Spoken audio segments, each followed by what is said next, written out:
Madam ఒకరోజు ఏం చేసినా నాకు టీవీ పిచ్ ఎక్కువ కదా మేడం అప్పుడు సాటర్డే రోజు 4:30కి కొన్ని మంచి మంచి సీరియల్స్ కొన్ని ప్రోగ్రామ్స్ వచ్చేటి జాయింట్ రాబట్ అని అట్లా కొన్ని ఉండేటి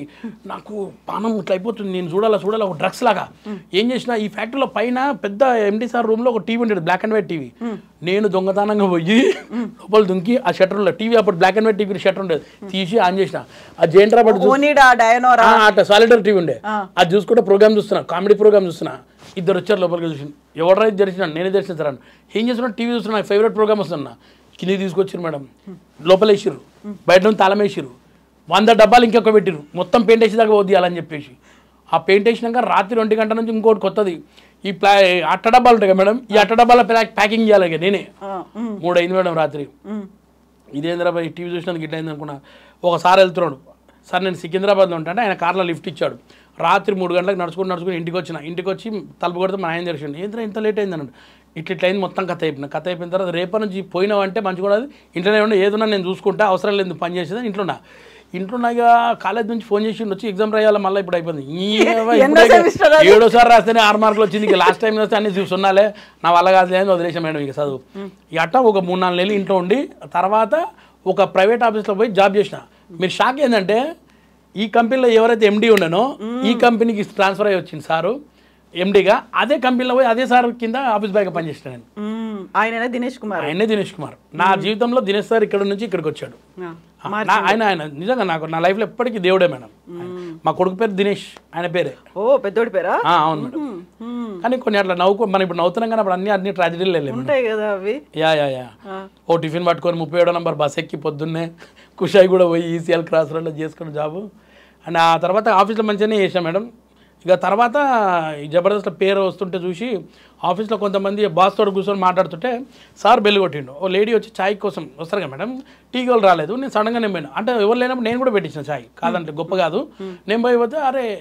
అది ఛాయ్ కావాలరా లోపల అన్నారు ఈ ముగ్గురు కూర్చున్నారు వీళ్ళంతా ఆంధ్ర సైడ్ నుంచి వచ్చినారు మీరు జబర్దస్త్ వస్తారు కదా నవీన్ గారు సార్ ఒక ఫోటో అన్నారు మా బాస్ ముంగట ఇట్లా తెలుసు కానీ ఇంత తెలియదు అప్పుడు పేరు వచ్చింది అప్పుడు అందరు నాతో ఫోటో దిగుతాను ఆయన బాగా ఖుషి అయిపోయాడు అరే నువ్వు టైం వేస్ట్ చేయకపోయి మంచిగా చేసుకో రా నువ్వు ఏ రోజు నాకు ప్రాబ్లం ఉంటే నా దగ్గర రా అని చెప్పి పంపించేసాను అట్లా ఇప్పటికీ నేను రిజైన్ చేయలేదు మేడం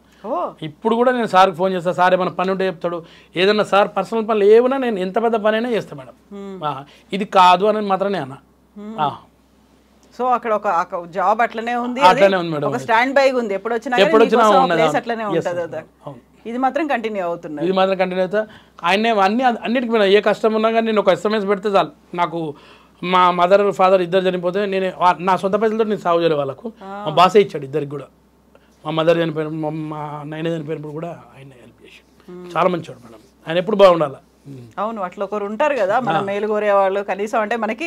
బ్లడ్ రిలేషన్ అనుకుంటాం లేకుంటే తోబుట్టువులు అనుకుంటాం మన కన్న పిల్లలు అనుకుంటాం ఇవన్నీ కాకుండా ఇంకెవరో ఒకరు అట్లా ఉంటారు వాళ్ళు ఎప్పటికీ ఉంటారు వాళ్ళు అట్లనే మొన్న వాళ్ళ పెద్ద అబ్బాయికి ఫోన్ పెళ్ళి అయిన తర్వాత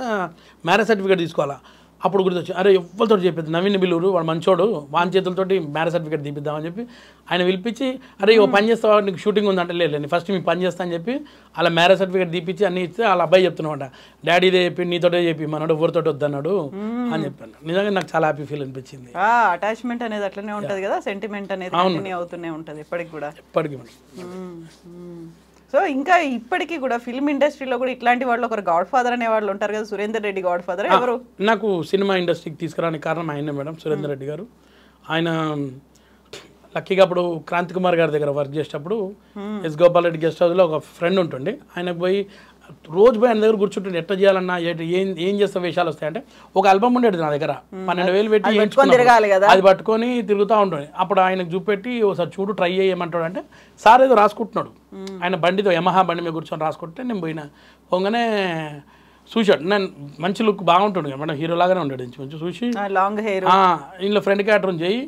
పైసలు తక్కువ ఇస్తారు చేస్తావన్నాడు చేస్తా సార్ అన్నా ఎంటికలు కట్ చేస్తే ఓకేనా అన్నాను చేస్తా సార్ అన్న తిరిగి అట్లా ఫెడప్ అయిపోయినా పోతే ఎంటికలే ముందు అనుకున్నాను కానీ ఊరికే అన్నాడు మళ్ళీ పెరుగుతాయి కదా అనుకున్నా ఊరికే అనుకోలే కదా అవును అప్పుడు ఆ సినిమాలో 40 days వర్క్ పడ్డది అప్పుడు క్రాంతి కుమార్ గారి సినిమా అట్లనే మిగతా డైరెక్టర్లు కూడా అక్కడనే పరిచయం వివి నెక్స్ సార్ కానీ కో డైరెక్టర్ పుల్లారావు గారు వీళ్ళందరూ పరిచయం వాళ్ళకి సంబంధించిన సినిమాల్లో వేషాలు ఇవ్వడం మొదలుపెట్టారు మేడం సో ఇప్పటికీ అసోసియేషన్ ఉందా సురేందర్ రెడ్డి గారితో? అమ్మో, నా ఫోటో ఇప్పుడు కూడా డీపీలో సురేందర్ సారే ఉంటాడు నాకు, ఎప్పుడు ఉంటుంది మేడం. ఆయన వేషం ఇచ్చిన ఇవ్వకుండా సంబంధం లేదు మేడం నాకు. ఆయన ఏంటంటే ఆ రోజు ఆయన నన్ను యాక్సెప్ట్ చేసి తీసుకురాకుంటే నన్ను ఎవరు తీసుకురావచ్చాడు తెలియదు. ఆయన తీసుకొచ్చాడు, తర్వాత అశోక్ సినిమాలో ఇచ్చాడు, తర్వాత కిక్ 2లో ఇచ్చాడు, తర్వాత ధృవలో ఇచ్చాడు, సైరాలో ఇచ్చాడు, మంచి క్యారెక్టర్లు ఇచ్చాడు మేడం అన్నీ కూడా. అంటే వివి వినాయక్ సార్ కూడా ఫస్ట్ నుంచి ఆది సినిమా నుంచి ఆయన కోడేటర్ ఉన్నప్పటి నుంచి వివి వినాయక్ సార్ కూడా అన్నింటిలో ఇచ్చాడు మేడం. అయితే ఇప్పుడు మనం ఇంటర్వ్యూ కంక్లూడ్ చేసే ముందు నేను మళ్ళీ అదే అడుగుతా, కామెడీ అనగానే దానికి మీరు పెట్టుకునేటువంటి రోజు ఒకప్పుడు మనకి రేలంగి గారిని చూస్తే, అల్లు రామలింగయ్య గారిని వీళ్ళని చూస్తూ ఉంటే, రమణారెడ్డి గారిని చూస్తే ఆటోమేటిక్గా అరే వీళ్ళ దగ్గర ఏదో ఉంది. ఆ తర్వాత బ్రహ్మానందం గారు, ఏవిఎస్ గారు, ఎంఎస్ నారాయణ గారు ఇలాంటి వాళ్ళని చూసినప్పుడు అలా వచ్చేది. బట్ ఇప్పుడంతా ఓ డిఫరెంట్ కామెడీ చూస్తున్నాము అనేది వినిపిస్తుంది. ఇంకొకటి వాడి చావ దెబ్బలు కొట్టి ఆ తర్వాత నవ్వుకోవడం కావచ్చు, వాళ్ళే బాడీ షేమింగ్ చేసుకొని నవ్వుకోవడం, ఒక ఫైన్ లైన్ అనేది ఉంటుంది కదా, ఎట్లా చూస్తారు మీరు దాన్ని కామెడీని? నేను మేడం కామెడీ నేను పాత సినిమాలు చాలా ఫేవరెట్ మేడం. జంజల గారు కానీ ఈవి గారి సినిమాలు కానీ ఇప్పుడు కూడా నేను టైం దొరికితే ఇవే సినిమాలు పెట్టుకుంటాను మేడం. అట్లా పెద్దవంశీ గారి సినిమాలు కానీ ఇవి నాకు చాలా ఫేవరెట్ సినిమాలు మేడం. నాకు ఏది ఉన్నా కానీ ఈ 4-5 సినిమాలు చూస్తే మాకు అప్పుడు స్కిట్లు ఏమన్నా రేపు పొద్దున ఒకటి స్కిట్ ఉందంటే ఈరోజు సాయంత్రం అలాంటి క్యారెక్టర్ ఎవరు చేసారు కోట శ్రీనివాసరావు సార్ది. ఆ సార్ క్యారెక్టర్లన్నీ చూసుకొని అట్లా చేసాను. అట్లే బ్రహ్మానందం సార్ని, వేణుమాధవ్ని ఇన్స్పైర్గా ఆలియన్ అని చేసుకొని చూస్తున్నాం. అలా తీసుకుంటేనే ఏదైనా మంచిగా వస్తుంది మేడం. మేము ఇంకోటి ఏంటంటే నేను వాళ్ళ మీద వీళ్ళ మీద వేస్తే నాకు పేలవు, ఫస్ట్ నా మీద వేసుకుంటా. నేను ఎదుటి ఎందుకు మనం ఇబ్బంది పెట్టడం, నన్ను నేనే వేసుకుంటా. నేను చాలా గర్వంగా చెప్పుకున్నాను నా పేరు లత్కూర్ నవీన్ అని, అంటే చాలా గ్రేట్ అన్నట్టు చెప్పుకుంటాను నేను. అది నాకు అది ఇష్టం. అది ఈ కామెడీ అంటే నాకు ఇష్టం మేడం. ప్లస్ నా మీద పడితేనే నాకు బాగా హైలైట్ అయింది. అప్పట్లో అనుభవించిన రాజా అని ఒక ప్రోగ్రామ్ వచ్చేది, సేమ్ మా మల్లెమాల వాళ్ళది. ఐపరాది గారికి నేను మామ, ఆయన నా అల్లుడు మేడం. ఆ స్కిట్లలో ఉన్న హ్యూమర్ ఇంకా నేను ఎప్పుడు చూడలే, అంత బాగా పడేటి నా మీద. మామని ఎర్రిపప్పని చేసేవాళ్ళు అంటే నేనే, మొత్తం ఎర్రిపప్ప నేను అందులో.